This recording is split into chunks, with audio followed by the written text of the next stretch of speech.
Hola, soy Enriqueta Felip, soy oncóloga del Hospital Vall d'Hebron de Barcelona, en estos momentos además presidenta de la Sociedad Española de Oncología Médica, y es un honor para mí estar en esta reunión. Quiero agradecer a la doctora Purificación Martínez del Prado por esta invitación. Gracias, Puri, es un verdadero honor para mí estar hoy aquí. Voy a compartir pantalla. Hoy vamos a hablar de la oncología médica, retos y oportunidades. Realmente el cáncer es un problema de salud muy relevante. De acuerdo con la Sociedad Española de Oncología Médica, el año 2022 se van a diagnosticar más de 280.000 personas de cáncer. Y cuando hablamos de los nuevos casos de cáncer durante el año 2022, vemos que en hombres se van a diagnosticar aproximadamente 160.000, cáncer de próstata en más de 30.000 personas, colon y recto más de 26.000 personas, cáncer de pulmón en más de 22.000 hombres. Y cuando hablamos de mujeres, el año 2022 se van a diagnosticar 120.000 mujeres de cáncer, más de 34.000 mujeres de cáncer de mama, 16.500 mujeres de cáncer de colon y recto y 8.600 mujeres de cáncer de pulmón. Y además sigue siendo el cáncer una enfermedad con una alta mortalidad. En España se calcula que en el año 2020 fallecieron más de 110.000 personas por cáncer. Hemos avanzado, ¿no? Y por esto animar a todo el mundo a pensar en la oncología médica. Los avances en estos momentos son muy relevantes, ¿no?, en el ámbito del tratamiento del cáncer, y lo que hemos visto también en estas cifras SEOM es que globalmente la supervivencia neta a 5 años ha ido mejorando de una forma clara en los últimos años, y en estos momentos una persona que es diagnosticada de un cáncer tiene una probabilidad de estar vivo a los 5 años del 55% si es un hombre, del 62% si es una mujer. Y por lo tanto, estamos en una situación que tenemos que seguir avanzando, ¿no?, en esta lucha contra el cáncer. Decir que a nivel de la Comisión Europea el cáncer es una de las misiones, ¿no?, y que nuestro objetivo es el año 2030 salvar más de 3 millones de vidas. Pero además es importante vivir más, pero también vivir mejor. Por ello, la oncología es realmente una especialidad muy amplia, porque tenemos muchos aspectos en los que realmente podemos mejorar, ¿no? Hay que entender el cáncer, hay que prevenir lo que es prevenible, hay que optimizar el diagnóstico y también el tratamiento. Es muy importante la calidad de vida y todo lo que es los manejos de soporte, ¿no?, de los pacientes. Y desde luego tenemos que asegurar que nuestros pacientes reciban una atención con equidad. Por lo tanto, la oncología es muy amplia, ¿no? Y bueno, lo comentábamos, una de las cosas que tendremos que hacer los próximos años es entender todavía mejor el cáncer, ¿no? Entendiendo el cáncer y la complejidad, también seremos capaces de desarrollar medidas preventivas y terapéuticas efectivas. Prevenir, el oncólogo también nos tenemos que dedicar a la prevención, ¿eh? Un tercio de las muertes por cáncer, son debidas a 5 factores de riesgo evitables. El tabaco, el más importante, responsable de un 33% de los tumores y de un 20% de las muertes por cáncer. También las infecciones, el alcohol, el sedentarismo y una dieta inadecuada.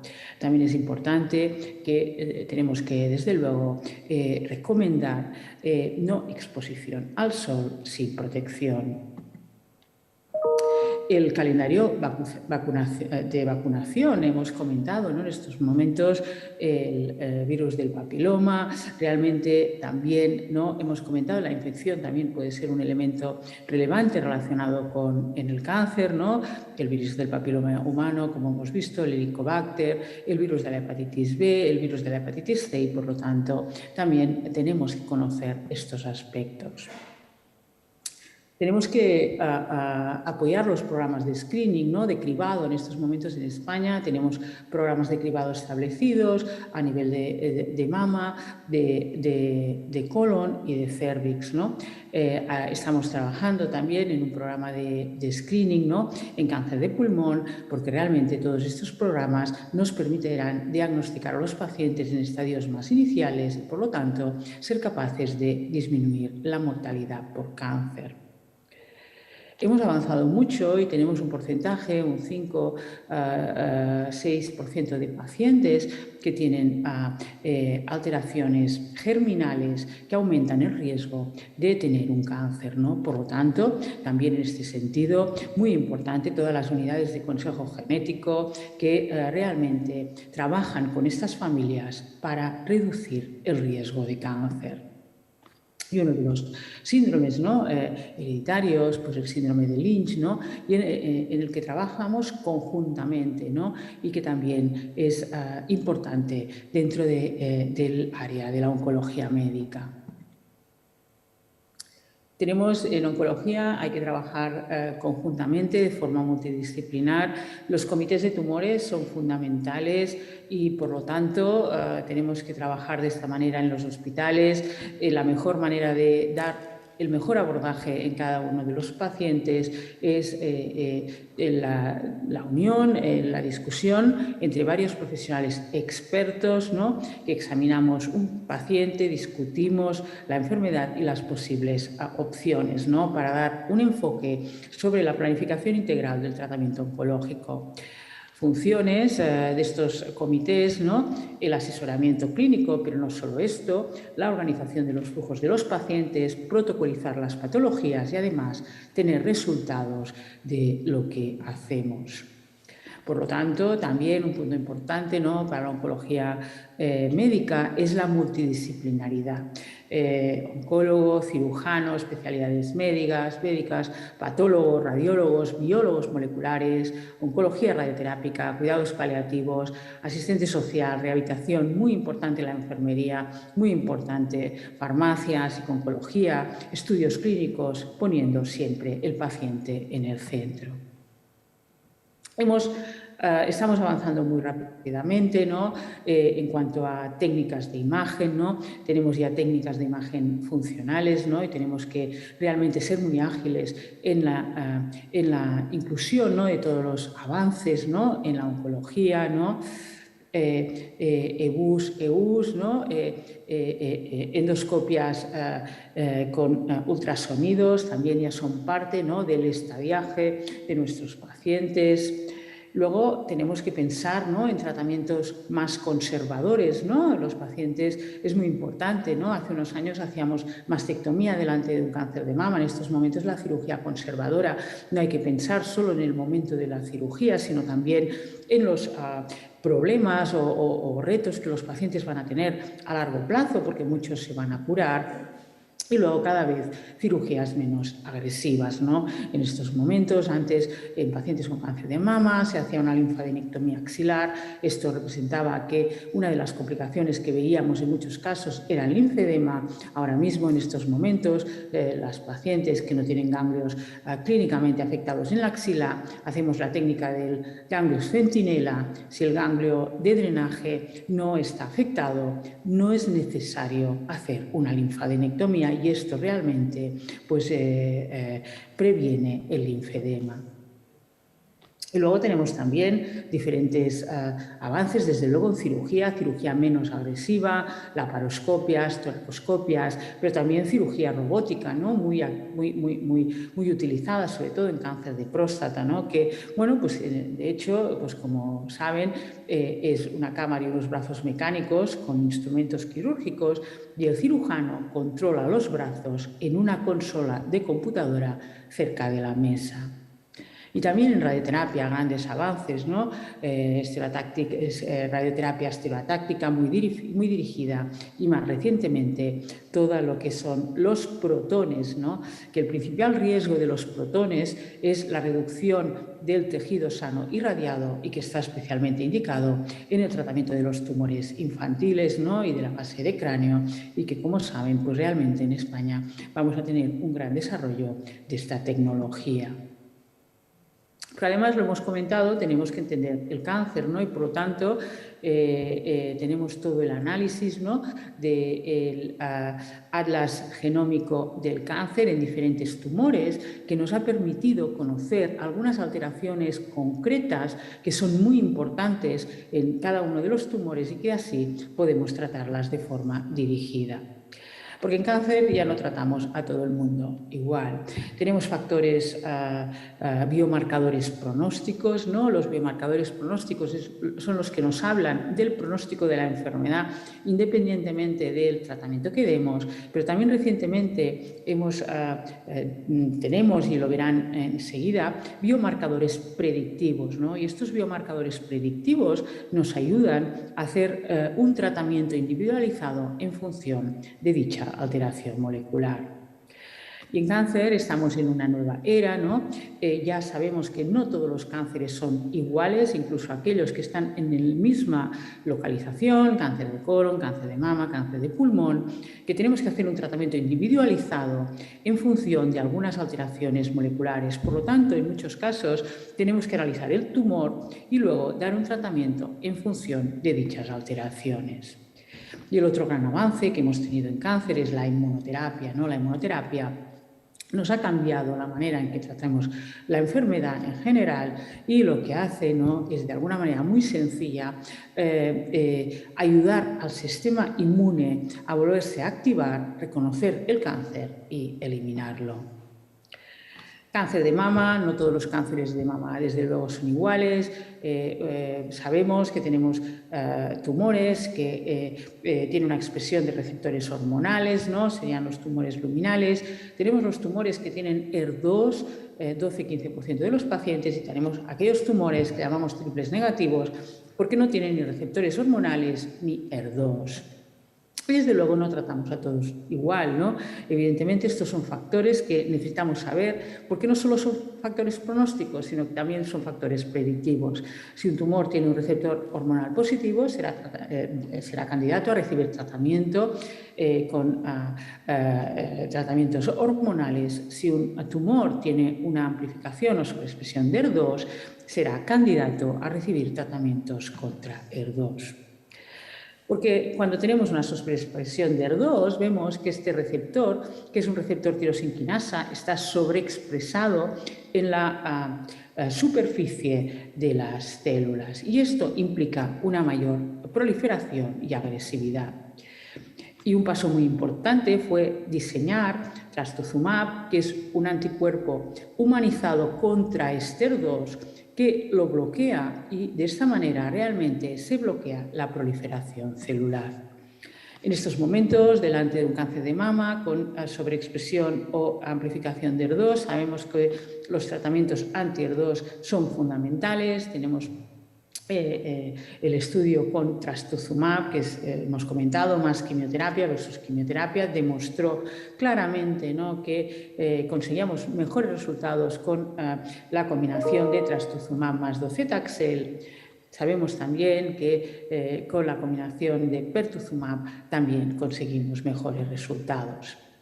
Y luego también sabemos que para los pacientes con cáncer de mama triple negativo, si tienen una expresión en el tumor que es PDL1, pueden ser candidatos a tratamientos con inmunoterapia. Por lo tanto, necesitamos estos biomarcadores para decidir el tratamiento.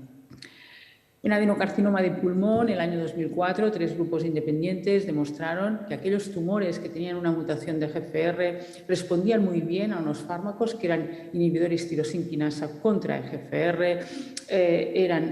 Estas alteraciones moleculares eran más frecuentes en no fumadores, ¿no? Y realmente pues, sabíamos que había un subgrupo de pacientes con cáncer de pulmón con esta alteración molecular, que cuando dábamos un fármaco oral el porcentaje de respuestas era del 70-80%.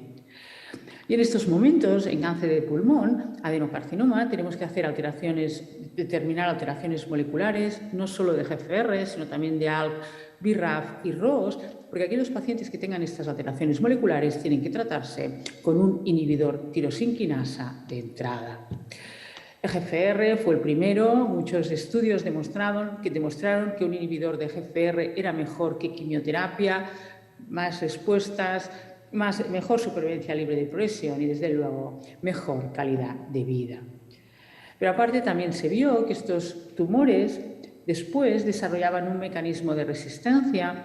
En el 60% era una mutación secundaria, que era T790M, y se desarrolló un fármaco que era activo delante de las mutaciones activadoras, pero también de la mutación de resistencia. Y este fármaco se ha comparado con lo anterior, con los que teníamos anteriormente, y se ha demostrado que mejora la supervivencia. O sea que hemos mejorado basados en un fármaco que inhibe los mecanismos de resistencia adquirida. ALK es otra alteración molecular, 7% de los tumores, más frecuente en personas jóvenes, también otra vez no fumadoras, con histología de adenocarcinoma. También se desarrolló un fármaco, crizotinib, en estos tumores, fármaco oral con superiores respuestas, superior supervivencia libre de progresión. Pero ya en estos momentos hay un fármaco más activo que crizotinib, alectinib, y que además tiene actividad a nivel del sistema nervioso central, ¿no? Por lo que ya estos pacientes tampoco los irradiamos si tienen metástasis cerebrales, sino que los podemos tratar con fármacos orales. Y en estos momentos, en cáncer de pulmón, tenemos muchos más, ALK, ROS, RET. Necesitamos hacer la determinación para poder hacer tratamientos dirigidos. Hemos incorporado también la biopsia líquida. La biopsia líquida es la posibilidad de hacer determinaciones moleculares a nivel del plasma, y esto es muy importante porque no requiere rebiopsia, ¿no?, en casos de que no tengamos material suficiente, y además podemos monitorizar la enfermedad. Y la inmunoterapia es el gran otro cambio que hemos tenido, ¿no? Y la inmunoterapia, y he puesto un ejemplo de cáncer de pulmón, pues también es verdad que es a lo que yo me dedico personalmente. Uno de los fármacos, pembrolizumab, ¿no?, se analizó en un grupo de pacientes con cáncer de pulmón y se vio que si a nivel del tumor el PDL1 de membrana, ¿no?, por inmunohistoquímica era superior al 50%, el porcentaje de respuestas a la inmunoterapia fue del 45%. Si el porcentaje de células positivas a PDL1 era entre el 1 y el 49%, el porcentaje de respuestas era del 16%, y si el PDL1 era negativo, el porcentaje de respuestas era del 11%. Aquí ven, es una técnica de inmunohistoquímica sencilla. Esto sería un tumor negativo, con un PDL1 entre el 1 y el 49% y con un PDL1 de más del 50%. Y en este caso es el que está asociado muy claramente a respuestas a un mayor número de respuestas. Y quería comentarles un estudio que ha significado un cambio muy claro, que en pacientes con cáncer de pulmón sin una alteración molecular y PDL1 50% superior, se comparó quimioterapia versus inmunoterapia sola, sin quimioterapia. Y este estudio demostró que la supervivencia global y la supervivencia libre de progresión era superior para la inmunoterapia de una forma clara. Ha representado un cambio claro de estrategia en el manejo de los pacientes con cáncer de pulmón y, como ven, y estos son pacientes metastásicos, a 5 años hay un 30% de pacientes vivos que recibieron inmunoterapia de primera línea.